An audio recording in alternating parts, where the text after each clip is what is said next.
जय हिंद। आप सभी को ट्रिकी एकेडमी में आपका स्वागत है। हम वो आज भी फिर से लेकर आए हैं आपके लिए बहुत सारे आरआरबी से रिलेटेड क्वेश्चन, प्रीवियस ईयर के क्वेश्चन। ठीक है, तो अभी तक हमने पादप, जंतु और कोशिका के बारे में पढ़ा था। आज हम पढ़ने वाले हैं रक्त के बारे में।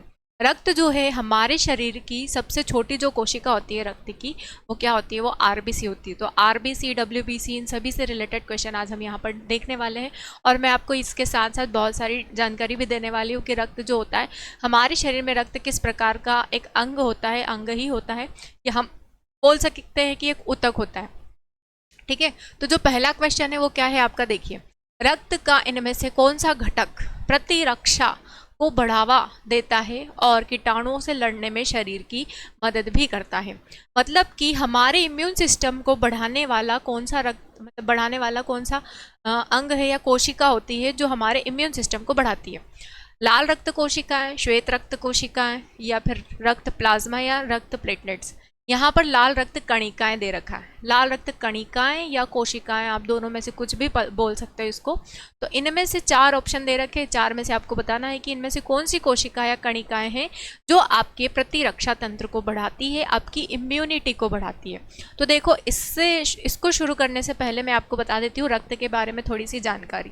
ठीक है, रक्त जो होता है हमारे शरीर में किस प्रकार का ऊतक होता है? तो रक्त हमारे शरीर में एक तरल संयोजी ऊतक है। रक्त क्या है हमारे शरीर में? रक्त एक तरल संयोजी ऊतक होता है। एक काम करती हूँ, मैं इसके पहले ही लिख लेती हूँ। ठीक है, रक्त के बारे में थोड़ी सी जानकारी देती हूँ। रक्त क्या होता है? तो रक्त एक तरल संयोजी ऊतक है। रक्त एक तरल संयोजी ऊतक होता है। ठीक है, ये सारे क्वेश्चन जो है रक्त से संबंधित है, इसीलिए मैं रक्त से संबंधित कुछ बेसिक सी जानकारी आपको दे रही हूँ जो आपके लिए बहुत महत्वपूर्ण है, और हो सकता है कि उनमें से कुछ क्वेश्चंस भी आते हैं। तो रक्त क्या है? एक तरल संयोजी ऊतक है। संयोजी का मतलब होता है कनेक्टिव। ठीक है, रक्त एक ऐसा ऊतक है जो सभी अंगों को आपस में जोड़ने का काम करता है। रक्त हमारे पूरे शरीर में फ्लो होता रहता है, परिसंचरित होता रहता है। तो इसका मतलब क्या है? ये सभी अंगों को जोड़ रहा है ना आपस में, इसीलिए क्या है? एक तरल संयोजी ऊतक होता है। ठीक है, रक्त क्या है? एक तरल संयोजी ऊतक है। अब रक्त जो होता है इसका पीएच मान कितना होता है? तो रक्त का जो पीएच मान होता है वो होता है 7.4। 7.4 है तो प्रकृति इसकी कैसी हो गई? क्षारीय हो गई। ठीक है, कैसी? दुर्बल क्षारीय प्रकृति हो गई। अब दुर्बल क्षार कहाँ से आया? तो पीएच स्केल जो होती है उसमें 0 से लेकर 6.9 तक की जो वैल्यू होती है वो अम्ल होती है, और 7.1 से लेकर 14 की जो वैल्यू होती है वो क्षार होती है। 7.1 से 14 तक क्षार। ठीक है, तो यहाँ पर 7.4 है, तो ये क्या हो गया? दुर्बल क्षार हो गया। अब दुर्बल प्रबल में भी इसमें अलग अलग क्वांटिटी होती है। अगर आपने स्केल पढ़ रखी होगी तो शायद आपको पता होगा, नहीं पढ़ रखी है तो मैं आपको यहाँ पर बता देती हूँ कि ये इस तरीके से स्केल होती है। पीएच स्केल 0 से लेकर 7 और उसके बाद 14 तक होता है। 1, 2, 3, 4, 5 और 6। 5, 6, 7, 8, 9, 10, 11, 12, 13 एंड 14। ठीक है, इस तरीके से पीएच स्केल होती है। तो 0 से लेकर 6.9 यहाँ तक की जो वैल्यू होती है वो होती है एसिडिक। क्या होती है? एसिडिक। ठीक है, और 7.1 से लेकर 14 तक की जो वैल्यू होती है वो होती है बेसिक। बेसिक। ठीक है, या आप इसको बोल सकते हो अम्लीय। एसिडिक यानी कि अम्लीय और बेसिक यानी कि क्षारीय। क्षारीय। ठीक है, ये जो स्केल है ये हमेशा इधर की तरफ चलती है, इधर चलती है, इस तरीके से चलती है कि अगर 6.9 से लेकर 3 तक की अगर वैल्यू है तो वो क्या कहलाएगी? वो दुर्बल अम्ल कहलाएगी। क्या कहलाएगी? वो दुर्बल अम्ल। ठीक है, और अगर 3 से लेकर या 2.9 से लेकर 0 तक की वैल्यू है तो वो क्या कहलाएगी? वो कहलाएगी प्रबल। ऐसे ही इसके अपोजिट ये स्केल इधर की तरफ चलती है, तो जो 7.1 से लेकर 10 की जो वैल्यू रहेगी वो होगी दुर्बल क्षार। दुर्बल क्षार। और जो 10.1 से लेकर 14 की जो वैल्यू होगी वो होगी प्रबल क्षार। ठीक है, प्रबल क्षार। प्रबल क्षार यानी कि स्ट्रॉन्ग बेस, और ये स्ट्रॉन्ग एसिड होता है, यानी कि ज़्यादा असर करते हैं ये इस तरीके से। और जो 7 अगर होता है तो ये क्या होता है, ये उदासीन होता है। उदासीन यानी कि न्यूट्रल, न्यूट्रल होता है, ठीक है, कोई क्रिया नहीं करेगा। तो इस तरीके से पीएच स्केल होती है। अब यहाँ पर देखो 7.4 वैल्यू है, 7.4 तो दुर्बल क्षार हो गया, ये प्रकृति हमने लिख दी कि दुर्बल क्षार है। अब जो पीएच स्केल होती है, इसका पीएच का फुल फॉर्म क्या होता है, तो इसका पीएच का फुल फॉर्म होता है potential of hydrogen, potential of hydrogen, या हम इसको बोलेंगे power of hydrogen, power of hydrogen, ठीक है, पोटेंशियल ऑफ हाइड्रोजन या फिर power of hydrogen. PH scale की जो खोज की थी किसके द्वारा की गई, ये भी कभी कभी पूछ लिया जाता है। तो पीएच स्केल की खोज की थी सोरेनसन नाम के एक वैज्ञानिक ने, सोरेनसन नाम के एक साइंटिस्ट थे, उन्होंने ही पीएच स्केल की खोज की थी। कहाँ प्रयोग किया जाता है, जनरली अम्ल और क्षार का पता लगाने के लिए इस स्केल का प्रयोग किया जाता है, पीएच स्केल का प्रयोग किया जाता है। तो ये आपके हर चीज़ों में, केमिस्ट्री में भी बहुत काम देगी। आप बहुत सारे केमिकल्स पढ़ोगे, सभी केमिकल्स के अलग अलग पीएच मान होते हैं, पीएच वैल्यू अलग अलग होती है, तो उसके हिसाब से आपको ये बहुत समझने के लिए, अगर आपने अभी समझ लिया तो आपको बाद में प्रॉब्लम नहीं आएगी, ठीक है, जब हम क्वेश्चन लेकर आएंगे। या रक्त से संबंधित था तो इसमें भी पीएच स्केल मतलब पीएच वैल्यू होती है, इसलिए मैंने आपको बता दिया, ठीक है, इतना क्लियर है। तो इसको क्लीन कर लेते हैं हम, या इसी में आगे कंटिन्यू करते हैं।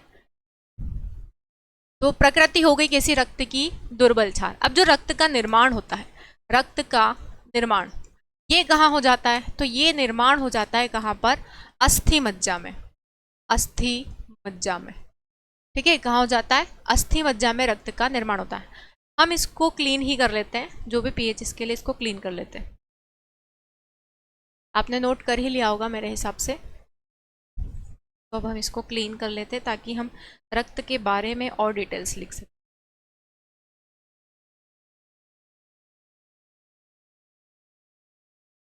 ठीक है, चलो, रक्त का निर्माण कहाँ हो गया, अस्थि मज्जा में। अस्थि मज्जा को क्या कहा जाता है, तो अस्थि मज्जा को कहा जाता है बोन मेरो। मैंने आपको बताया था कि जितनी भी बड़ी बड़ी हड्डियां होती है ना हमारे शरीर की, वहां पर ही क्या होता है, अस्थि मज्जा होता है।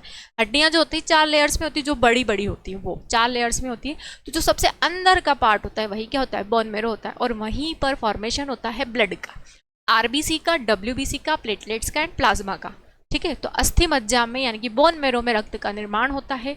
और रक्त की मृत्यु कहाँ हो जाती है, तो रक्त की मृत्यु हो जाती है प्लीहा में। कहाँ हो जाती है रक्त की मृत्यु, प्लीहा, प्लीहा या स्प्लीन कहा जाता है इसको, स्प्लीन। कहीं कहीं पर आपको लीवर भी लिखा हुआ मिलेगा, लीवर या यकृत भी ऑप्शन में मिल सकता है आपको। तो यहाँ पर इसकी डेथ हो जाती है। अब प्लीहा में इसकी डेथ हो जाती है ब्लड की, इसीलिए प्लीहा को क्या कहा जाता है, कब्रिस्तान। आरबीसी का कब्रिस्तान कहा जाता है प्लीहा को, आरबीसी का कब्रिस्तान, ठीक है। ग्रेवयार्ड ऑफ आरबीसी किसको कहा जाता है, प्लीहा को कहा जाता है, ग्रेवयार्ड ऑफ आरबीसी, ठीक है। इतनी चीजें हो गई। अब रक्त का कुछ कलर होता होगा, तो रक्त का जो रंग होता है वो कैसा होता है, रक्त का रंग होता है लाल। किसके कारण होता है, हीमोग्लोबिन के कारण, हीमोग्लोबिन, हीमोग्लोबिन के कारण। हीमोग्लोबिन क्या होता है, हीमोग्लोबिन हमारे रक्त में पाया जाने वाला एक पदार्थ है जो 2 चीजों से मिलकर बना है। एक तो है हिम, एक है हिम प्लस दूसरा है ग्लोबुलिन। हिम जो होता है,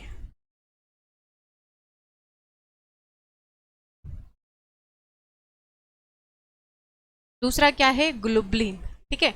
हिम मीन्स होता है आयरन, आयरन का सिंबल होता है Fe। ग्लोबुलिन जो है वो है एक प्रोटीन। और सबसे अच्छी बात, दोनों ही किस कलर के होते हैं, दोनों ही रेड कलर के होते हैं, लाल रंग के होते हैं, इसीलिए हमारे रक्त का रंग भी कैसा हो जाता है, लाल, ठीक है।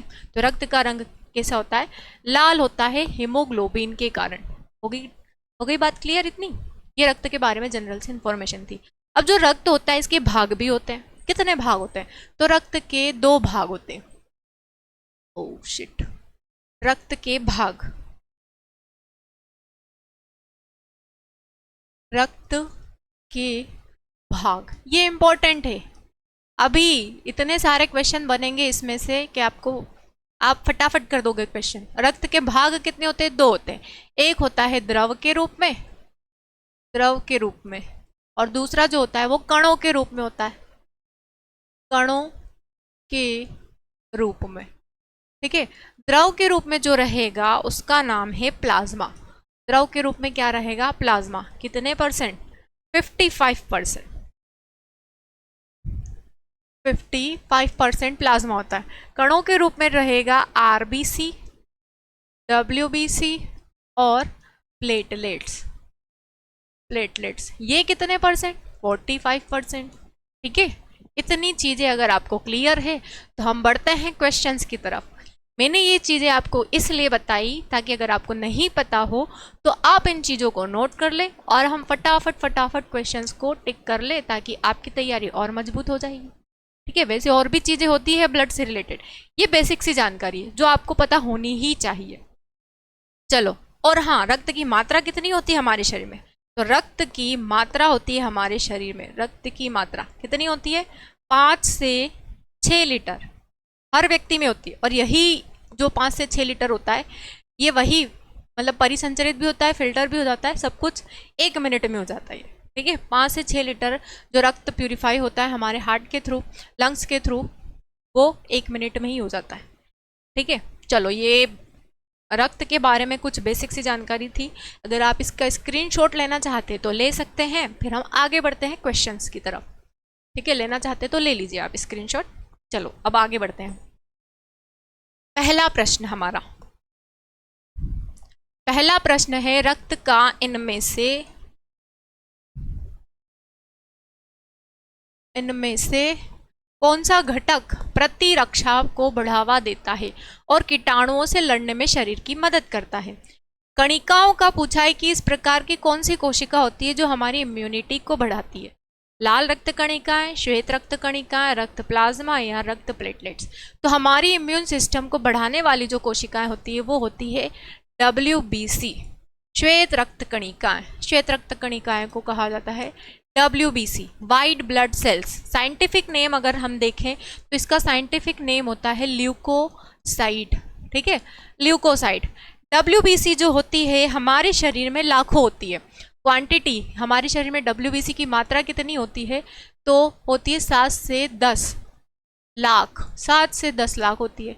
इनका जो जीवन काल होता है, इनका जीवन काल कितना होता है? जीवन काल होता है इनका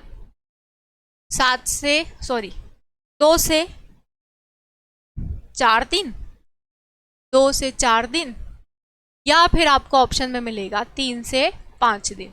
इतना इनका जीवन काल होता है। ठीक है, WBC का निर्माण कहाँ होता है? तो निर्माण होता है WBC का अस्थि मज्जा में। अभी मैंने आपको बताया था कि रक्त का निर्माण कहाँ होता है? अस्थि मज्जा में। और रक्त में ही तो ये सारी कोशिकाएं घुली थी। किसमें होगा? श्वेत रक्त कणिकाओं का निर्माण अस्थि मज्जा में ही तो होगा। लेकिन इनकी मृत्यु कहाँ हो जाती है? इनकी मृत्यु हो जाती है रक्त में ही। ठीक है, रक्त में ही इनकी मृत्यु हो जाती है। जो WBC होती है उनकी मृत्यु रक्त में ही हो जाती है, लेकिन RBC जो होती है उसकी मृत्यु कहाँ होती है? प्लीहा में होती है। तो ये हमने WBC के बारे में जानकारी इतनी प्राप्त कर ली। ठीक है, कार्य क्या होता है WBC का? तो प्रतिरक्षा तंत्र को बढ़ाना, प्रतिरक्षा तंत्र को बढ़ाना इसका कार्य होता है। होती कितने प्रकार की? 5 प्रकार की होती है। WBC 5 प्रकार की होती है। Neutrophils, basophils, eosinophils, monocyte and lymphocyte. आपने अपने सिलेबस में केवल 2 ही पढ़ी होगी, मोनोसाइट एंड लिम्फोसाइट। उसके अलावा भी 3 होती है, neutrophils, basophils, eosinophils, monocyte and lymphocyte. ये 5 प्रकार की WBC होती है हमारे शरीर में, जिनका अलग अलग कार्य होता है। जिस तरीके से ये हमारी प्रतिरक्षा तंत्र को बढ़ाती है, हमारे शरीर की अन्य कोशिकाओं की रक्षा करती है, तो इसीलिए इनको क्या कहा जाता है? फाइटर सेल कहा जाता है। WBC का अदर नेम क्या है? अन्य नाम क्या है WBC का? Fighter cell, fighter cell. और इसको कहा जाता है सोल्जर सेल। जिस तरीके से सैनिक हमारी रक्षा करते हैं ना, वैसे ही ये भी हमारे शरीर में सैनिक की तरह रक्षा करती है। जो WBC होती है हमारे शरीर में सैनिक की तरह हमारी रक्षा करती है, इसीलिए इनको कहा जाता है सोल्जर सेल, फाइटर सेल। ठीक है, लड़ती है। अगर कोई बैक्टीरिया, कोई वायरस हमारी बॉडी में एंटर कर जाता है तो उनसे लड़ने का काम किसका होता है? इन WBC का होता है। इसीलिए इनको क्या कहा जाता है, फाइटर सेल, फाइट करती है ये इन चीज़ों से। तो ये हो गया फर्स्ट क्वेश्चन का पूरा डिस्क्रिप्शन जो मैंने आपको बताया है यहाँ पर। इसके हिसाब से डिस्क्रिप्शन कुछ और होगा। यहाँ जनरली जो आपको डिस्क्रिप्शन या जो भी जानकारी दी है वो मैंने अपने हिसाब से दी है, लेकिन इस क्वेश्चन के हिसाब से जो डिस्क्रिप्शन है वो आपको यहाँ देखने को मिलेगी। श्वेत रक्त कणिकाएं रक्त का ऐसा घटक है जो प्रतिरक्षा तंत्र को मजबूत करती है। मैंने बताया अभी प्रतिरक्षा तंत्र को बढ़ाती है, ठीक है। ये कोशिकाएं लाल अस्थि मज्जा यानी कि अस्थि मज्जा वही बोन मैरो, लिम्फोनाइट्स, प्लीहा में उत्पन्न होती है। श्वेत रक्त कणिकाओं को ल्यूकोसाइट भी कहा जाता है। मैंने अभी आपको बताया कि इसका जो वैज्ञानिक नाम होता है वो ल्यूकोसाइट होता है। इसका जीवन काल 12 से 20 दिन, यहाँ 12 से 20 दिन दे रखा है, पर असल में कितना होता है 2 से 4 दिन या 3 से 5 दिन, है ना, वो अलग अलग किताबों के हिसाब से। ये कोशिकाएं रंगहीन होती है, इनमें कोई वर्णक नहीं होता है। जिस तरीके से आरबीसी में वर्णक होता है हीमोग्लोबिन, उस तरीके से डब्ल्यूबीसी में कोई वर्णक नहीं होता है। व्हाइट कलर की होती है, कोई कलर नहीं होता है ना, कलरहीन होती है। ये इसका डिस्क्रिप्शन हो गया। नेक्स्ट क्वेश्चन, मानव हृदय में फुफ्फुसी शिरा से जुड़ी होती है। जो फुफ्फुसी शिरा होती है ह्यूमन हार्ट में, वो किससे जुड़ी होती है? बाएं आलिंद से, दाएं आलिंद से, बाएं निलय से या फिर दाएं निलय से। ये जो होती है फुफ्फुसी शिरा, सामान्यतः अगर हम देखें तो धमनी का कार्य होता है ऑक्सीजन वाले रक्त को पूरे शरीर में प्रवाहित करना, और शिरा का कार्य क्या होता है? अनॉक्सी या हम बोल सकते हैं कार्बन डाइऑक्साइड वाले रक्त को पूरे शरीर में प्रवाहित करना। लेकिन दो अपवाद वाली या हम बोल सकते हैं कि एक अपवाद वाली धमनी होती है और एक अपवाद वाली शिरा होती है। शिरा का काम अशुद्ध रक्त को प्रवाहित करना था, लेकिन ये अपवाद वाली शिरा शुद्ध रक्त प्रवाहित करती है और अपवाद वाली धमनी अशुद्ध रक्त प्रवाहित करती है। कैसे करती है? देखो इधर, हमें सभी को पता है कि जो हमारे हृदय का जो आकार होता है एक मुट्ठी की तरह होता है, इस तरीके से बंद मुट्ठी जैसा, ऐसा होता है, बंद मुट्ठी जैसा आकार होता है हमारे हृदय का। तो इसी में 4 चैम्बर्स होते हैं, 4 कोष्ठक होते हैं। ये वाला जो हिस्सा होता है इसको कहा जाता है दायां आलिंद, दायां आलिंद, दायां आलिंद। इसको कहा जाता है दायां निलय। ऊपर वाले जो होते हैं वो आलिंद होते हैं और नीचे वाले जो होते हैं वो निलय होते हैं। ये बायां आलिंद है, बायां आलिंद, और ये बायां निलय। यहाँ पर एक वॉल्व पाया जाता है, सेमिलुनार वॉल्व कहते हैं। ये कनेक्टेड होता है आपके फेफड़े से, लंग्स से, और इसी फेफड़े से जुड़ी होती है फुफ्फुसीय शिरा। ये जो है ये क्या है? ये फुफ्फुसीय धमनी है, फुफ्फुसीय धमनी, ठीक है। और ये जो है ये क्या है? तो ये है फुफ्फुसीय शिरा, फुफ्फुसीय शिरा। अब डायग्राम में देखकर आप मुझे बताइए कि जो फुफ्फुसीय शिरा है किस भाग से जुड़ी है? बाएं आलिंद से, दाएं आलिंद से, बाएं निलय से या फिर दाएं निलय से। ये वाला जो पार्ट है लेफ्ट साइड है, और लेफ्ट को क्या कहा जाता है? बायां हिस्सा। तो बाएं आलिंद से जुड़ी है आपकी फुफ्फुसीय शिरा। तो जो सही आंसर आएगा वो आपका क्या होगा? वो होगा बायां आलिंद, ठीक है। ऊपर वाले जो कोष्ठक होते हैं हृदय में वो दोनों ही क्या होते हैं? वो आलिंद होते हैं। नीचे वाले जो कोष्ठक होते हैं हृदय में वो दोनों ही निलय होते हैं। तो जो फुफ्फुसीय शिरा है, यहाँ गैसों के आधार पर ऑक्सीजन का शुद्धिकरण हुआ, कार्बन डाइऑक्साइड जो हो गई यहाँ से आउट हो गई, CO2 जो थी वो आउट हो गई, बचा क्या यहाँ पर? केवल ऑक्सीजन। और यही ऑक्सीजन वाला ब्लड आपके इधर चला गया बाएं आलिंद में। किसके द्वारा? फुफ्फुसीय शिरा के द्वारा। तो इसका जो सही आंसर आएगा वो क्या आएगा? बायां आलिंद। डिस्क्रिप्शन देखो आप, मानव हृदय में फुफ्फुसीय शिरा बाएं आलिंद से जुड़ी होती है। मानव हृदय एक 4 कक्षीय पेशी है, अंग है, जिसका आकार बंद मुट्ठी की भांति होता है। मैंने अभी आपको बताया। इसमें 2 आलिंद और 2 निलय होते हैं। हृदय का कार्य पूरे शरीर में रक्त के निरंतर प्रवाह को बनाए रखना है, और यह ऑक्सीजन की भरपाई करता है। ऑक्सीजन की भरपाई यानी कि ऑक्सीजन को फ्लो करने का काम करता है, और कोशिकाओं और ऊतकों के बीच पोषक तत्वों का भी संचार करता है। ये जो रक्त होता है इसी में सारी न्यूट्रिएंट्स घुले होते हैं, सारे ग्लूकोज वगैरह, अमीनो एसिड वगैरह सारे आपके ब्लड में ही घुले होते हैं, और यही ब्लड आपकी पूरी बॉडी में सर्कुलेट होता रहता है। तो यहीं से तो आपको न्यूट्रिशन मिलता है, इसी के थ्रू आपको न्यूट्रिशन मिलता है। आप जो भी खाना खाते हो कार्बोहाइड्रेट के रूप में आपने खाया, गेहूँ मतलब रोटी चावल वगैरह आपने खाया, उसका पहले आंशिक पाचन होगा और उसके बाद में छोटी आंत में पूर्ण पाचन हो जाएगा। पूर्ण पाचन होने के बाद में बड़ी आंत इसका अवशोषण कर लेगी और वहीं से फिर ब्लड के थ्रू ये पूरी तरीके से आपके शरीर में घूमता फिरता रहेगा रक्त के द्वारा। तो इस तरीके से हमारे हृदय का कार्य होता है रक्त को पंप करना। अगला प्रश्न है, मनुष्यों में सामान्य प्रकुंचन और अनुशीतलन दाब कितना होता है? यानी कि जो ब्लड प्रेशर होता है, हाई ब्लड प्रेशर या लो ब्लड प्रेशर कितना होता है? इसकी वैल्यू दे रखी है 130 mmHg पर 80 mmHg, 130 mmHg पर 90 mmHg, 120 mmHg पर 90 mmHg या फिर 120 mmHg और बाय 80 mmHg। तो ये जो होता है ये ऑप्शन डी सही रहेगा। जो ब्लड प्रेशर की वैल्यू होती है वो बीपी की वैल्यू होती है 120/80 mmHg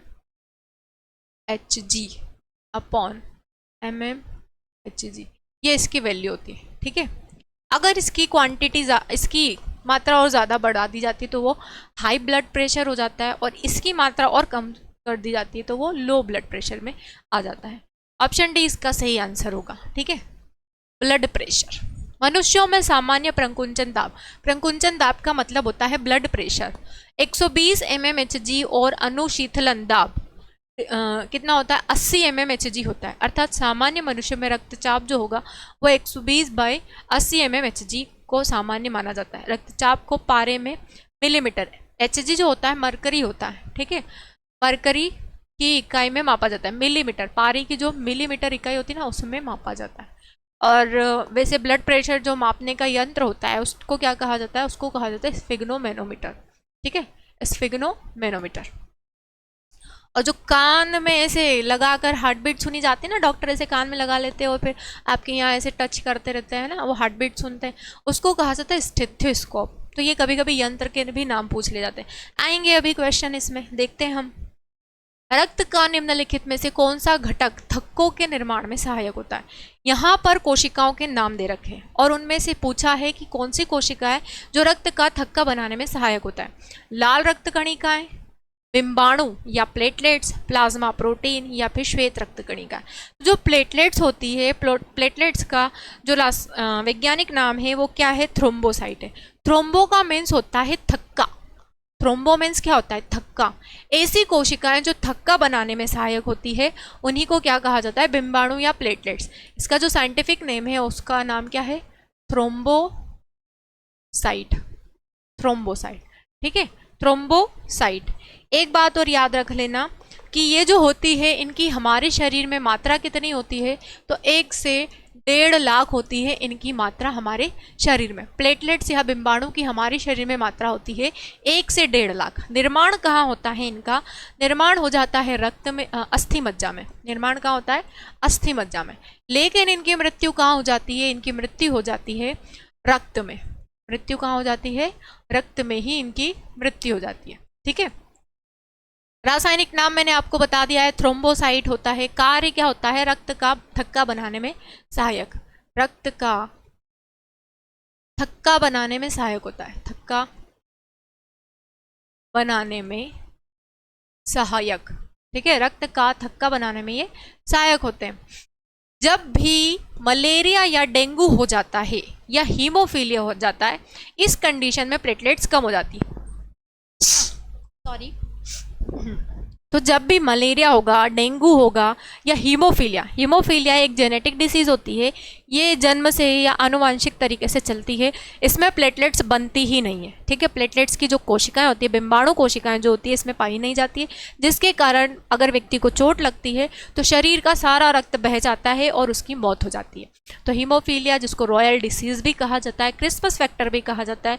रॉयल डिसीज इसलिए कहा जाता है क्योंकि रानी विक्टोरिया को हुई थी, और क्रिसमस फैक्टर इसलिए कहा जाता है क्योंकि इसको डिस्कवर्ड किया था 25 दिसंबर को, इसीलिए इसको क्रिसमस फैक्टर भी बोलते हैं। 25 जनवरी को इसकी खोज हुई थी। बिंबाणु जो है थ्रोम्बोसाइट है, और मलेरिया डेंगू के समय में अगर प्लेटलेट्स की मात्रा कम हो जाती है, मान लो 40,000 हो गई है, तो फिर एडमिट कर दिया जाता है। नहीं करने पर ब्लड निकलता है, कानों में से, नाक में से ब्लड निकलने लग जाते हैं। नेक्स्ट क्वेश्चन, डिस्क्रिप्शन देख लो। रक्त में मौजूद सूक्ष्म कण होते हैं जो रक्त का थक्का बनाने में मदद करते हैं। जब शरीर के किसी अंग में चोट लग जाती है तब प्लेटलेट्स उस जगह पर एकत्रित होकर खून का थक्का बना लेते हैं, रोकने की कोशिश करते हैं, है ना। रक्त में प्लेटलेट्स की अधिकता या कमी दोनों ही स्थितियों में यह शरीर के लिए नुकसानदेह है। या तो अगर बढ़ गई प्लेटलेट्स तो भी दिक्कत हो जाती है, ब्लड के बहुत जगह क्लॉट बन जाते हैं, और नहीं तो फिर रक्त लगातार बहता ही रहता है, ठीक है। तो इसका जीवन काल जो होता है, मैंने लाइफ स्पान तो लिखा ही नहीं, 5 दिन होता है, 7 से 8 दिन होता है वैसे तो जनरली, पर यहाँ पर आपको 5 दिन दे रखा है। और मृत्यु कहाँ होती है? प्लीहा में।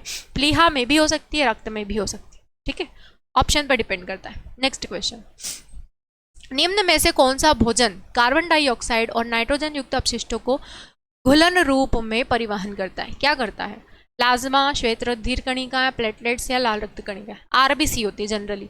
आरबीसी जो होती है वो सारे पोषक तत्वों को हमारे रक्त में पहुंचाने का कार्य करती है। तो ऑप्शन डी इसका सही आंसर होगा। हाँ, प्लाज्मा। क्वेश्चन फिर से पढ़ लेते हैं हम। क्वेश्चन क्या दे रखा है? निम्न में से कौन सा भोजन कार्बन डाइऑक्साइड और नाइट्रोजन युक्त अपशिष्टों का घुलन रूप में परिवहन करता है? मैंने यहाँ न्यूट्रिएंट्स बता दिया था आपको, मिस्टेक हो गई थी क्वेश्चन पढ़ने में। अपशिष्ट पदार्थों को घुलित रूप में परिवहन कौन करता है? प्लाज्मा ही करता है, ठीक है।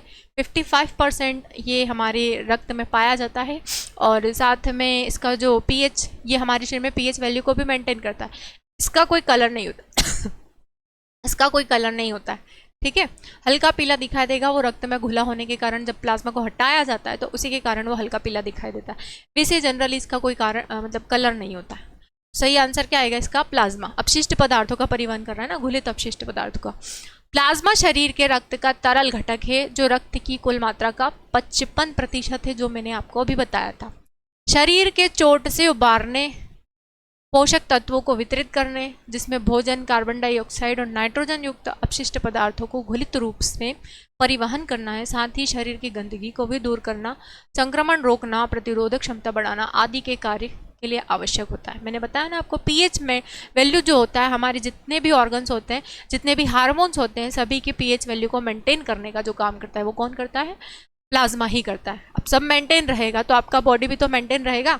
अगर सब इम्बैलेंस हो जाएंगे तो आप भी इम्बैलेंस हो जाएंगे। आपका जो उपापचयी क्रियाएं होती है, मेटाबॉलिज्म जो रहेगा वो भी इम्बैलेंस हो जाएगा। इसीलिए सभी चीज़ों को बैलेंस करने का वर्क कौन करता है? पीएच वैल्यू प्लाज्मा करता है। नेक्स्ट क्वेश्चन, निम्न में से कौन सा पूरे शरीर में संचारित होता है और चोट वाले स्थान पर रक्त का थक्का बनाने में? वही बिंबाणु, प्लेटलेट्स। ऑप्शन ए इसका सही आंसर होगा, ठीक है।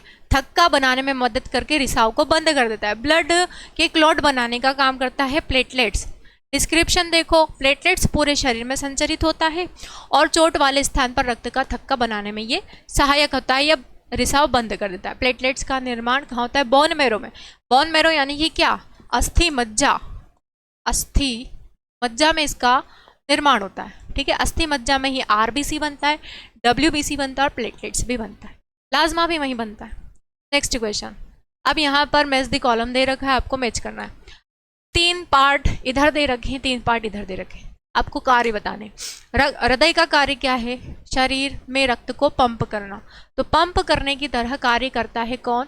हृदय। तो नंबर 1 हमने यहाँ लिख दिया। धमनियाँ क्या करती है? ऑक्सीजन युक्त रक्त का संचरण करती है। तो नंबर 2 यहाँ आ गया, बचता एक ही है, ये नंबर 3 इसका आ गया, ठीक है।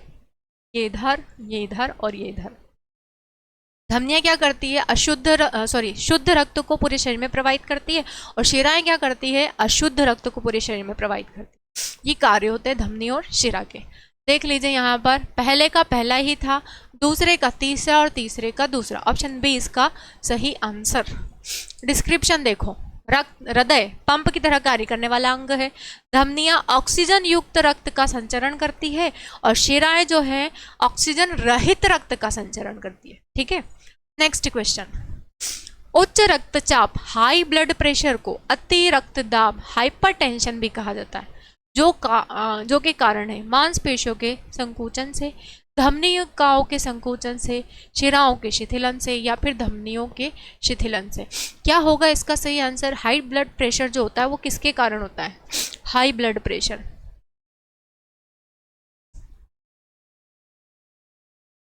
हाई ब्लड प्रेशर या उच्च रक्तचाप जो होता है वो होता है धमनियों के संकुचन में। धमनियों में संकुचन हो जाता है, कॉन्ट्रैक्शन हो जाता है, धमनियां आपस में ऐसी मतलब और ज़्यादा सक्रिय हो जाती है, जिसके कारण ब्लड का फ्लो और तेजी से होगा। हाई ब्लड प्रेशर होगा ना, जगह कम रहेगी तो तेजी से तो जाएंगे वो, इसीलिए क्या होगा, धमनियों का संकुचन।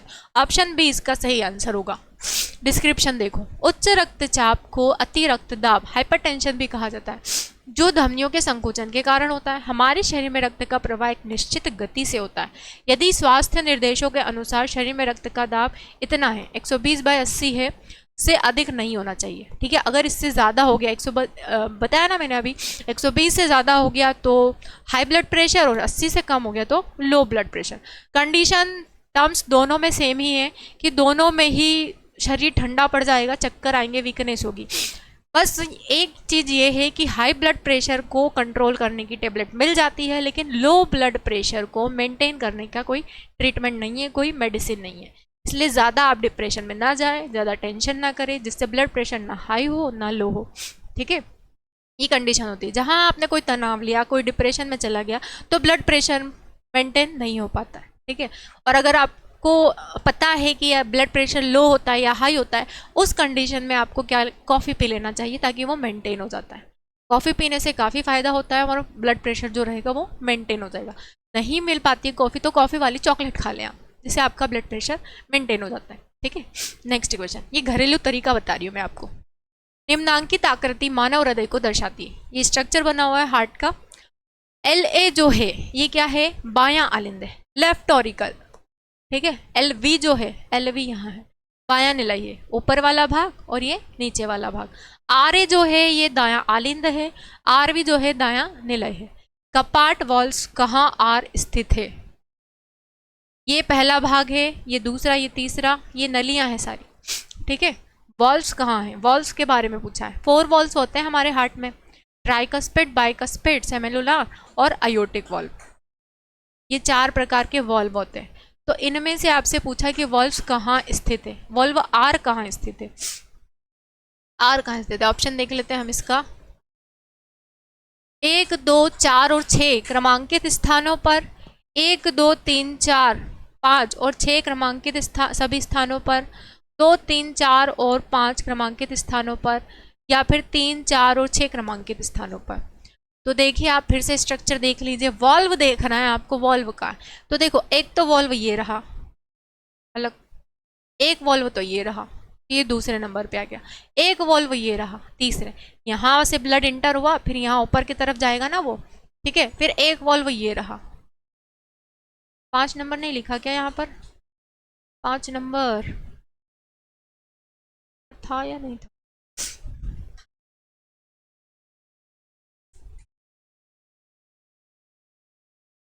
5 नंबर भी होगा, इधर कहीं होगा शायद, यहाँ पर। तो ये ऊपर प्रेशर की तरफ जाता है, ये शायद ये यहाँ पर होगा, यहाँ पर होगा, इधर से जाता हुआ जाएगा, तो ये 5 नंबर आएगा। जो ऑप्शन सी होगा इसका सही आंसर होगा। यहाँ से तो इंटर करेगा, ये जो होगा ये क्या होगी, सुपीरियर वेना कावा होगी और इंटीरियर वेना कावा होगी। यहाँ से केवल ब्लड इंटर करता है, फिर यहाँ पर जाएगा, ऊपर आलिंद रहेगा, यहाँ पर ट्राइकस्पिड वॉल्व होता है, एक वॉल्व यहाँ पर होता है, तो 5 नंबर यहाँ आएगा।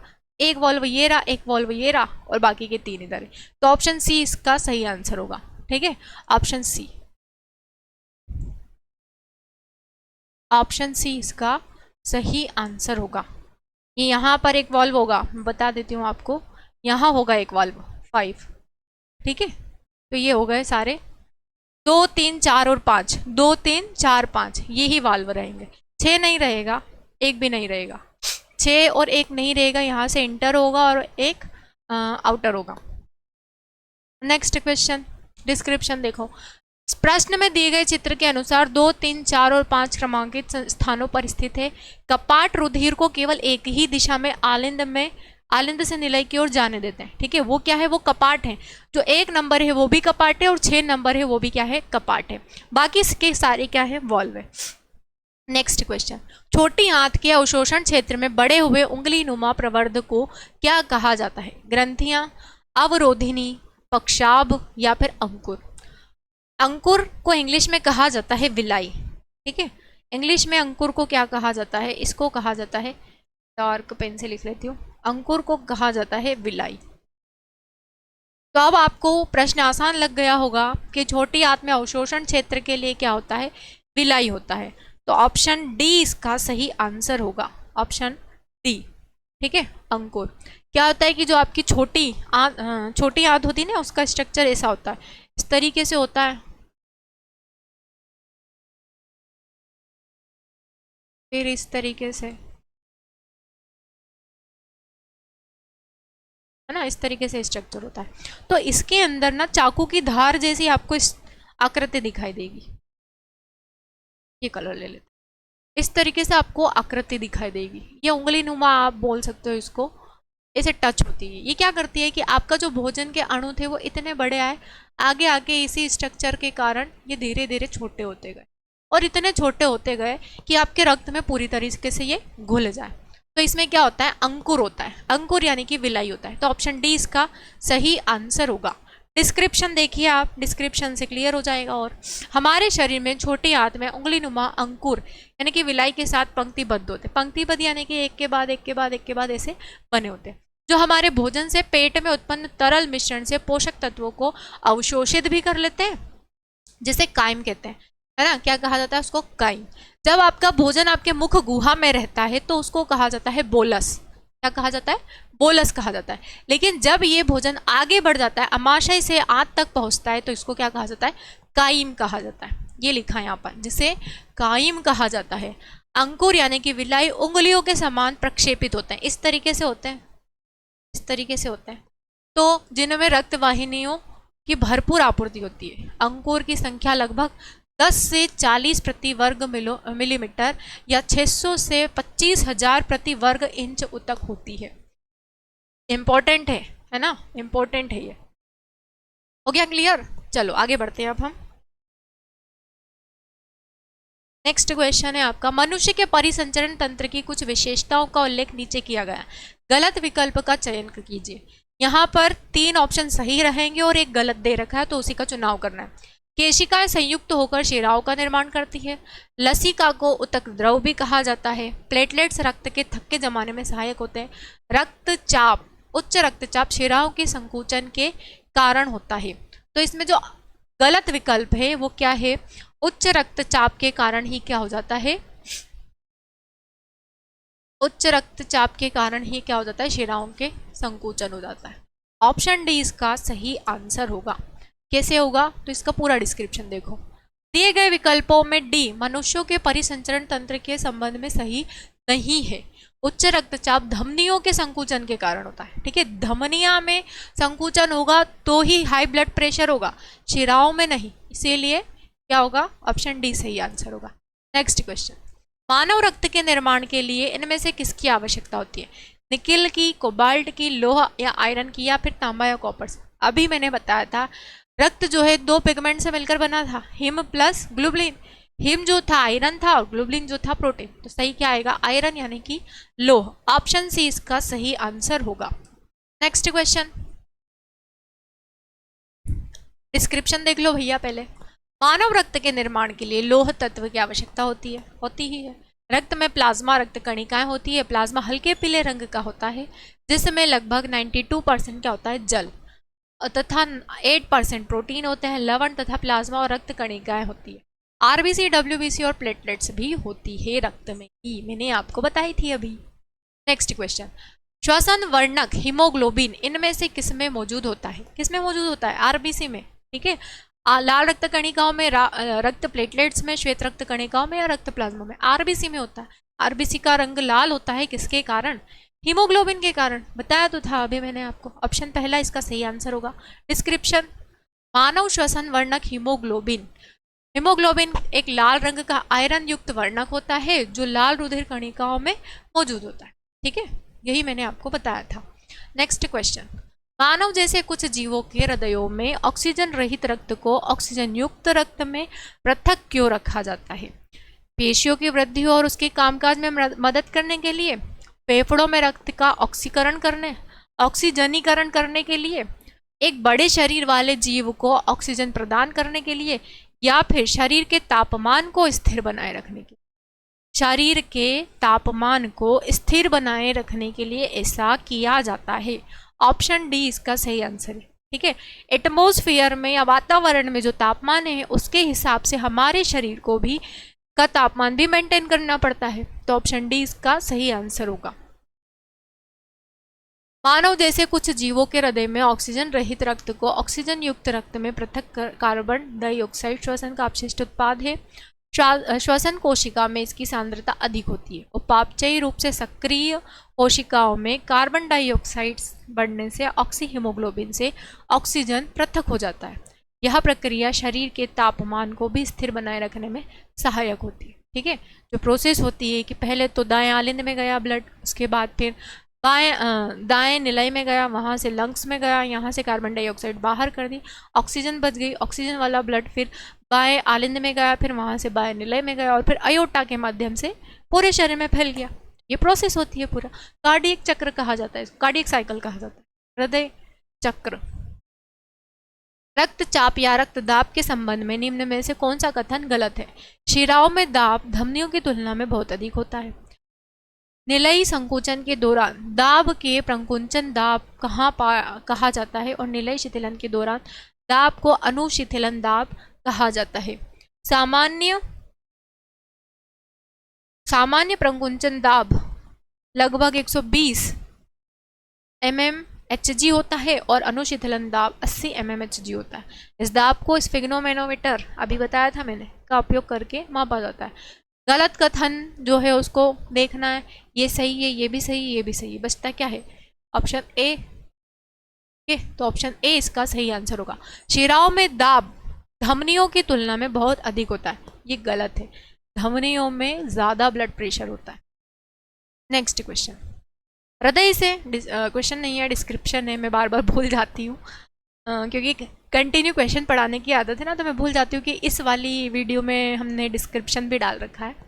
हृदय से शरीर की ओर रक्त ले जाने वाली रक्त वाहिनी, हृदय से शरीर की ओर है ना, यहाँ पर शरीर से हृदय की ओर नहीं, हृदय से शरीर की ओर ले जाने वाली रक्त वाहिनी को शिरा कहते हैं।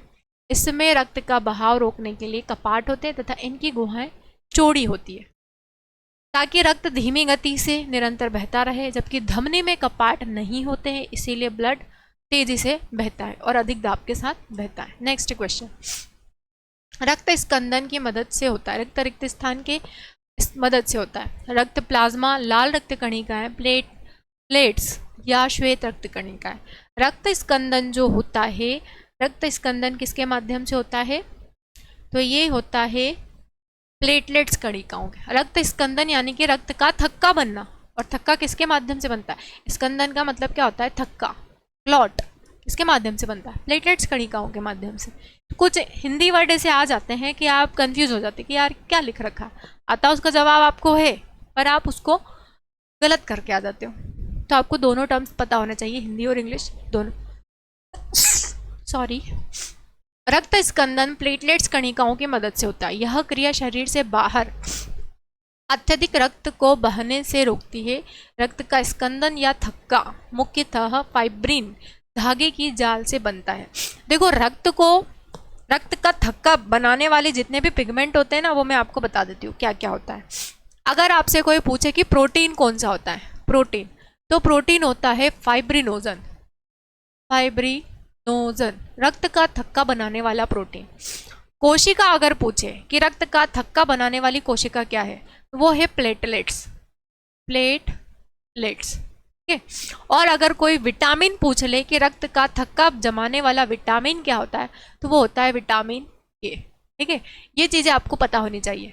फाइब्रिनोजन कोशिका है, प्लेटलेट्स, विटामिन है विटामिन के, इनसे रक्त का थक्का बनता है। अगर नहीं बन पा रहा है तो हो सकता है विटामिन के की कमी है, ज़्यादा समय लग रहा है, ज़्यादा समय में थक्का बन रहा है तो विटामिन के की कमी हो सकता है। थक्का बन ही नहीं रहा है तो प्लेटलेट्स की कमी होता है। और थक्का तो बन रहा है पर वो मतलब उसमें जो कलर है वो थोड़ा अलग आ रहा है, या हो सकता है कि उसकी लेयर्स नहीं बन पा रही है, वो प्रोटीन के कारण, फाइब्रिनोजन के कारण। वैसे थ्रोम्बिन और प्रोथ्रोम्बिन भी होते हैं हेल्पफुल, पर जो मेन होता है वो फाइब्रिनोजन होता है। नेक्स्ट क्वेश्चन, मनुष्य में सामान्य प्रकुंचन और अनुशीतलन दाब क्रमशः ये क्वेश्चन रिपीट हुआ है। मैंने आपको बताया था कि जो सामान्य ब्लड प्रेशर होता है वो कितना होता है, जनरल 120 mmHg और 80 mmHg। ये इसका सही आंसर होगा ऑप्शन डी। डिस्क्रिप्शन देखो आप, मनुष्यों में सामान्य प्रकुंचन सिस्टोलिक और अनुशीतलन डिस्टोलिक दाब क्रमशः 120 mmHg और 80 mmHg होता है। ठीक है, नेक्स्ट क्वेश्चन, रक्तचाप मापने के लिए किस यंत्र का उपयोग होता है। मैंने अभी अभी आपको बताया था कि कभी कभी यंत्र से संबंधित प्रश्न भी पूछ लिए जाते हैं। रक्तचाप ब्लड प्रेशर को मापने वाला जो यंत्र है वो क्या है, हीमोग्लोबिन मीटर, यूरिनोमीटर, स्फिग्नोमेनोमीटर या फोटोमीटर। स्फिग्नोमेनोमीटर, ऑप्शन सी इसका सही आंसर आएगा, ऑप्शन सी स्फिग्नोमेनोमीटर। ठीक है, नेक्स्ट क्वेश्चन, वो ऐसे ऐसे बांध देते हैं, हाथ पे से लगा देते हैं, फिर पंप करते हैं उसको, है ना, तो वो स्फिग्नोमेनोमीटर होता है। और आजकल जनरली वो उंगली ऐसे अंगूठा या उंगली रख देते हैं मशीन में और उससे भी ब्लड प्रेशर पता चल जाता है, वो मशीन के थ्रू होता है। नेक्स्ट क्वेश्चन, सॉरी डिस्क्रिप्शन, रक्तचाप मापने के लिए स्फिग्नोमेनोमीटर का प्रयोग किया जाता है। मूत्र संबंधी विशिष्ट गुरुत्व को निर्धारित करने के लिए यूरिनोमीटर होता है। ठीक है, स्पेक्ट्रोफोटोमीटर प्रकाशन स्पेक्ट्रम उससे में उत्सर्जित फोटोन की संख्या होती है, और हीमोग्लोबिन मीटर जो होता है खून में हीमोग्लोबिन का पता लगाने के लिए। ये इसका डिस्क्रिप्शन हो गया। नेक्स्ट क्वेश्चन है, हृदय की धड़कन का पता लगाने के लिए अभी बताया था मैंने आपको क्या होता है, stethoscope, spirometer, thermometer, स्फिग्नोमेनोमीटर। Stethoscope option है इसका सही आंसर है। ठीक है, आप जो ऐसे कान में लगा लेते हैं डॉक्टर्स लोग और आपकी हार्ट बीट ऐसे चेक करते हैं ना, तो उसमें आवाज़ आती है। जैसे आप ये ऐसे हाथ रखोगे तो धक धक धक धक लगता है आपको, उसमें ऐसी आवाज़ नहीं आती, उसमें लब डब की आवाज़ आती है। किसी आती है लब डब। और अगर आप बीमार हैं तो उसमें मर की आवाज़ आएगी, मर मर मर मर मर मर मर इस तरीके की आवाज़ आएगी।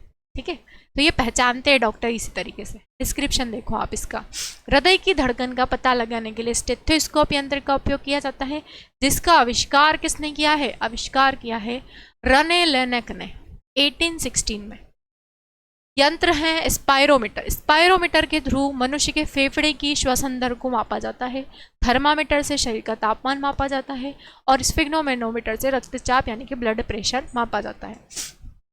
नेक्स्ट क्वेश्चन है, निम्नांकित चित्र मानव परिसंचरण तंत्र के किस घटक या भाग को दर्शाता है। एक डायग्राम दे रखा है, आपसे पूछा जा रहा है कि ये किस प्रकार का है, महाधमनी है, कोशिका है, धमनी है या फिर शिरा। तो देखो अगर इस टाइप का स्ट्रक्चर होता है ना तो ये शिरा का होता है। इसमें जो ये वाला स्ट्रक्चर होता है ना, यही डिफाइन करता है कि ये क्या है, शिरा होती है। ये ऑप्शन डी इसका सही आंसर होगा। इसका डिस्क्रिप्शन, प्रश्न में संदर्भित चित्र मानव परिसंचरण तंत्र के शिरा भाग को दर्शाता है। परिसंचरण तंत्र में शिराएं वे रक्त वाहिकाएं होती है जो रक्त को हृदय की ओर ले जाती है। ठीक है, अगला प्रश्न है आपका, निम्नलिखित में से किस वर्णक में ऑक्सीजन के लिए उच्च बंधुता होती है। बिलीरुबिन, मेलानिन, हीमोग्लोबिन या हीमोमाइसिन। ऑक्सीजन के लिए हीमोग्लोबिन में ही होगा, है ना। मिलेनिन जो होता है ये आपकी स्किन का कलर बताता है। हीमोसाइनिन जो होता है ये ब्लू कलर का ब्लड होता है, हीमोसाइनिन। जैसे कि ऑक्टोपस का ब्लड है, ऑक्टोपस का जो ब्लड है ब्लू कलर का होता है, हीमोसाइनिन के कारण होता है। हीमोग्लोबिन जो है हमारे रक्त में पाया जाने वाला लाल रक्त है। ठीक है, मिलेनिन रक्त हमारे शरीर के रक्त को बताता है, और बिलीरुबिन जो है बाइल जूस में पाया जाने वाला एक पिगमेंट होता है, बिलीरुबिन एंड बिलीवर्डिन। तो ऑप्शन सी इसका सही आंसर होगा।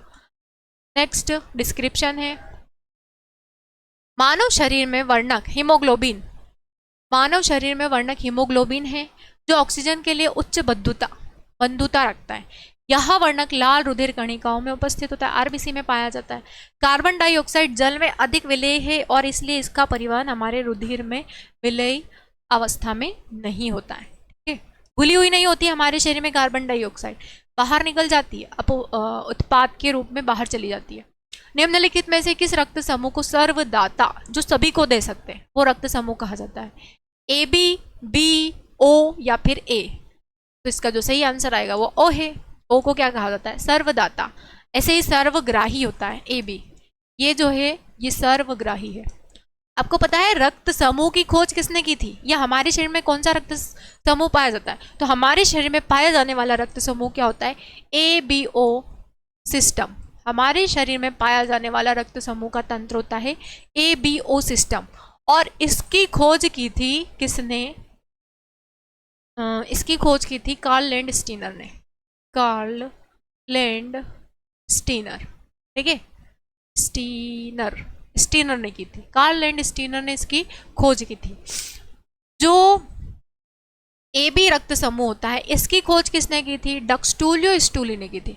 डक्सटूलियो स्टूली ने कब की थी? ये की थी 1904 में। डक्सटूलियो स्टूली ने 1904 में की थी। कार्ल लैंड स्टीनर ने 1900 ईस्वी में की थी, ठीक है। और इसीलिए कार्ल लैंड स्टीनर को क्या मिला था? नोबेल प्राइज मिला था। रक्त समूह की खोज की थी इन्होंने, इसलिए। ABO है ना, ABO रक्त समूह है जिसमें A आता है, B आता है, AB आता है और O आता है। 4 प्रकार के रक्त समूह है। फिर इसमें प्लस माइनस के फैक्टर लग जाते हैं जिसे RH फैक्टर कहते हैं। और RH फैक्टर की खोज किसने की थी? तो RH फैक्टर की खोज की थी RH। सबसे पहले तो इसका फुल फॉर्म पूछ लिया जाता है। वैसे इसमें H जो होता है वो स्मॉल लेटर में होता है, RH। RH फैक्टर का फुल फॉर्म मतलब RH फैक्टर ही बोलते हैं। खोज किसने की थी इसकी? Karl Landsteiner and Wiener ने। Karl Landsteiner and Wiener ने किस पर की थी? तो इन्होंने एक बंदर पर इसकी रिसर्च की थी, ठीक है। रिसर्च किया था इन्होंने। रिसर्च किस पर किया था? रीसस प्रजाति के बंदर पर इन्होंने खोज की थी। इसके ऊपर प्रजाति पर, ये बंदर पर, रीसस प्रजाति के बंदर पर इन्होंने प्रैक्टिकल करके देखा था। इन्होंने क्या देखा कि जो एंटीजन होती है उस एंटीजन में कुछ डॉट्स होती है। आपने ये ब्लड की ड्रॉप डाली, ठीक है। अगर इस ड्रॉप के ऊपर ऐसी डॉट दिखाई दी, इस तरीके से डॉट दिखाई दी, तो मतलब जो ब्लड ग्रुप रहेगा, यहाँ एंटीजन की जगह क्या लिखा हुआ रहेगा? A लिखा रहेगा, A। और एंटीबॉडी की जगह स्मॉल b। हमेशा एंटीबॉडी को स्मॉल लेटर से डिनोट करते हैं और जो एंटीजन होता है उसको कैपिटल लेटर से डिनोट करते हैं। और जो एंटीजन होता है वही आपका ब्लड ग्रुप होता है। तो मान ले कि अगर यहाँ पर एंटीजन की जगह A लिखा है, एंटीबॉडी की जगह B लिखा है और इसमें डॉट्स हैं, तो ब्लड ग्रुप जो होगा वो A पॉजिटिव होगा, ठीक है। क्या होगा? A पॉजिटिव होगा। और नहीं है तो नेगेटिव हो जाएगा। तो इससे हम ब्लड ग्रुप की भी खोज कर सकते हैं। डिस्क्रिप्शन देखो आप इसका। O रक्त समूह को सार्वभौमिक दाता, यूनिवर्सल डोनर, तथा AB रक्त समूह को यूनिवर्सल एक्सेप्टर, रिसिप्टर या रिसिपेंट भी कहा जाता है। रुधिर वर्ग की खोज कार्ल लैंड स्टीनर ने की थी और रुधिर परिसंचरण की खोज विलियम हार्वे। जो रक्त परिसंचरण तंत्र होता है ये विलियम हार्वे ने खोजा था। और रक्त परिसंचरण तंत्र 2 प्रकार का होता है, खुला और बंद। खुला जिसमें रक्त वाहिकाएं नहीं पाई जाती है उसको खुला रक्त परिसंचरण कहते हैं। और बंद जिसमें रक्त वाहिकाएं पाई जाती है, जैसे कि हमारे शरीर में धमनी शिराएं होती है, तो यहाँ हमारा शरीर जो है वो बंद परिसंचरण तंत्र के अंतर्गत आता है। लेकिन कॉकरोच या जितने भी टाइप के इंसेक्ट होते हैं, क्या उनमें ब्लड वेसल्स होती है? नहीं होती है। उनके पूरे शरीर में ब्लड डायरेक्ट फ्लो होता है, इसीलिए वो किस प्रकार के हैं? खुला रक्त परिसंचरण तंत्र के अंतर्गत आते हैं, ठीक है। तो विलियम हार्वे ने 2 रक्त परिसंचरण तंत्र बताए थे, बंद और खुला। बंद हमारे शरीर में या सभी प्रकार के जो जानवर है उसमें, और खुला जो होते हैं कीड़े मकोड़े में, इंसेक्ट में होते हैं। नेक्स्ट क्वेश्चन, निम्न में से कौन सा रक्त प्लाज्मा के समरूप होता है लेकिन यह रंगहीन होता है और इसमें कम प्रोटीन होता है? लाल रक्त कणिकाएं, श्वेत रक्त कणिकाएं, प्लेटलेट्स या फिर लसीका। क्या होता है जो प्लाज्मा के तरह दिखाई देता है? प्लाज्मा के तरह दिखाई देने वाला क्या होता है? लसीका होती है। ऑप्शन डी इसका सही आंसर होगा, लसीका, ठीक है, ऑप्शन डी। डिस्क्रिप्शन देखो, लसीका रक्त प्लाज्मा के समरूप होता है लेकिन यह रंगहीन होता है क्योंकि इसमें हीमोग्लोबिन लाल वर्णक नहीं पाया जाता है, यह हल्की पीले रंग का होता है और इसमें प्रोटीन जो होता है कम मात्रा में पाया जाता है। नेक्स्ट, खेलते समय रवि के घुटने में चोट लग गई जिससे खून बह रहा था। कुछ समय बाद उसने देखा कि खून बहना बंद हो गया था और एक गहरे लाल रंग के थक्के ने घाव को भर दिया था।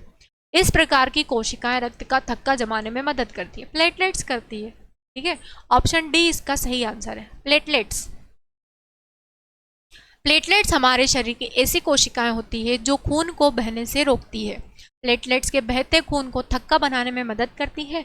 प्लेटलेट्स को होम्योस्टेसिस के रूप में भी जाना जाता है, होम्योस्टेसिस या थ्रोम्बोसाइड भी बोल सकते हैं हम। रक्त में प्लेटलेट्स का पता सीबीसी कंप्लीट ब्लड काउंट के परीक्षण से पता चलता है ना। आजकल डॉक्टर क्या है, सीबीसी ही करवाते हैं, कंप्लीट या टोटल जो होता है ना ब्लड काउंट, उसी के थ्रू बीमारियों का पता लगाते हैं कि जो ब्लड सेल्स होती है आरबीसी, डब्ल्यूबीसी, प्लेटलेट्स, इनमें कितनी कितनी मात्राएं हैं, इनकी मात्रा कम ज़्यादा तो नहीं हुई। क्योंकि जो इन्फेक्शन होते हैं ना, अधिकतर ब्लड में इन्फेक्शन वो इन्हीं के कारण होता है कि अगर प्लेटलेट्स की मात्रा में कमी या वृद्धि हो गई तो भी सीबीसी मतलब सीबीसी करवा सकते हैं, तब भी ब्लड पूरे शरीर में दर्द होगा, खतरनाक वाला दर्द होता है, फीवर रहेगा, लगातार फीवर बना रहेगा, सिर दर्द होगा, ये सारे सिम्टम्स होते हैं। अगर कोई भी ब्लड सेल्स कम या ज़्यादा हो जाती है तो ये इसके लक्षण होते हैं, सिम्टम्स होते हैं। नेक्स्ट क्वेश्चन, कौन सी रक्त कणिकाएं रक्त के थक्के जमने और रक्त स्त्राव को रोकने में सहायक है? ऑब्वियसली प्लेटलेट्स, ऑप्शन डी इसका सही आंसर है ना। डिस्क्रिप्शन देख लो एक बार। रक्त में उपस्थित प्लेटलेट्स कणिकाएं रक्त के थक्के जमने, रक्त स्त्राव को रोकने में सहायक होती है। रक्त एक तरल संयोजी ऊतक है, मैंने आपको स्टार्टिंग में ही बता दिया था कि रक्त है liquid connective tissue, blood is a liquid connective tissue, यह एक तरल संयोजी ऊतक है। संरचना के आधार पर रक्त के दो भाग होते हैं, वो भी मैंने आपको बताया, प्लाज्मा और रक्त के 50 से 60% भाग में होता है, बाकी की रक्त कणिकाएं होती है आरबीसी, डब्ल्यूबीसी और प्लेटलेट्स जो 45% होती है। नेक्स्ट क्वेश्चन, रक्त में 3 प्रकार की कणिकाएं पाई जाती है, ये उसी का डिस्क्रिप्शन है, आगे का कंटिन्यू कर रहे हैं हम। लाल रक्त कणिकाएं, श्वेत रक्त कणिका और प्लेटलेट्स। मानव शरीर में प्लेटलेट्स की मात्रा 2.5 लाख प्रति घन मिलीमीटर होती है। मैंने जो आपको बताया 1 से लेकर 1 लाख टू 1.5 लाख जो बताया वो 100 ml HB के हिसाब से बताया है, ठीक है। यहाँ पर जो क्वांटिटी वो अलग है, घन मिलीमीटर होती है। प्लेटलेट्स का कार्य क्षतिग्रस्त भाग में बहते हुए रक्त का थक्का बनाना है। नेक्स्ट क्वेश्चन है आपका ये, स्पंदन गतियां जिन्हें नाड़ी स्पंद या नब्ज कहा जाता है, ऐसे यूं टच करते हैं ना हम हाथ को, इस तरीके से पकड़ते हैं डॉक्टर, नब्ज चेक करते हैं हमारी, क्योंकि महसूस होता है। क्या महसूस होता है उससे? हृदय में प्रवाहित रक्त के कारण, फेफड़ों में प्रवाहित रक्त के कारण, शिराओं में प्रवाहित रक्त के कारण या धमनियों में प्रवाहित रक्त के कारण। स्पंदन से क्या प्राप्त होता है या क्या पता चलता है हमें? स्पंदन से हमें पता चलता है धमनियों में प्रवाहित, ये यहाँ से टच करते हैं ना, धमनियों को टच करते हैं, धमनियाँ जो होती है शिराओं के नीचे की तरफ होती है, तो धमनियों में प्रवाहित रक्त के कारण को पता किया जाता है कि अगर तेजी से चल रही है मतलब तो ठीक है, रुक रुक के चल रही है तो मतलब कि कुछ गड़बड़ है। धमनियों में प्रवाहित रक्त के कारण को महसूस किया जाता है नब्ज के द्वारा। नेक्स्ट क्वेश्चन, निम्न में से किन प्राणियों में प्रत्येक चक्र के दौरान रक्त 2 बार हृदय से होकर गुजरता है? ठीक है, किन चक्र के दौरान?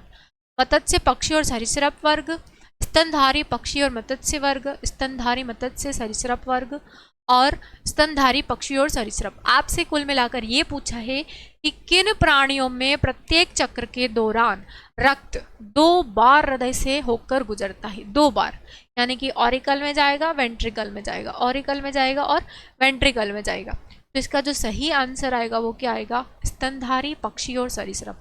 इनके हार्ट में जो होते हैं वॉल्व, कितने होते हैं? 4 वॉल्व्स होते हैं, या चैम्बर, वॉल्व नहीं, चैम्बर जो होते हैं 4 होते हैं, ठीक है।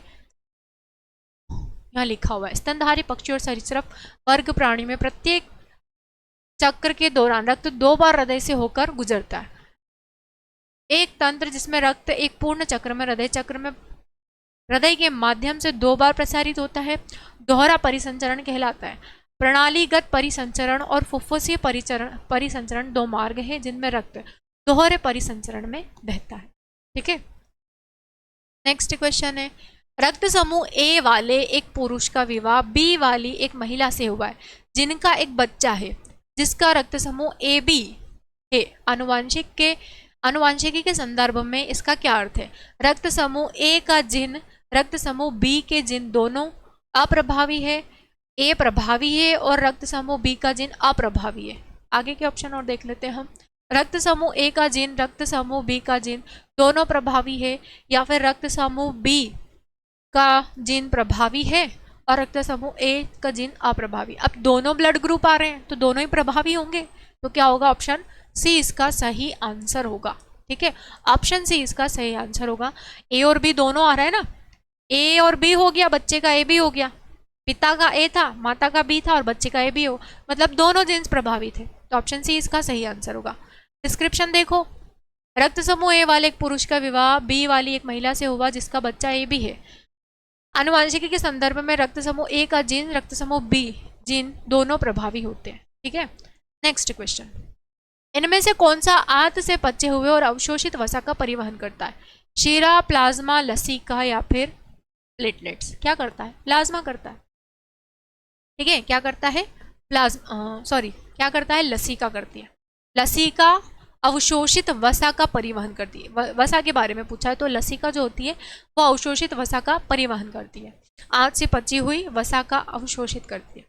वसा आंत से काइलोमाइक्रोन के रूप में अवशोषित होता है, जो सूक्ष्मदर्शी के नीचे दिखाई देने वाले असतत कण होते हैं। वे मुख्य रूप से लंबे फैटी एसिड के ट्राइग्लिसराइड से मिलकर बने होते हैं।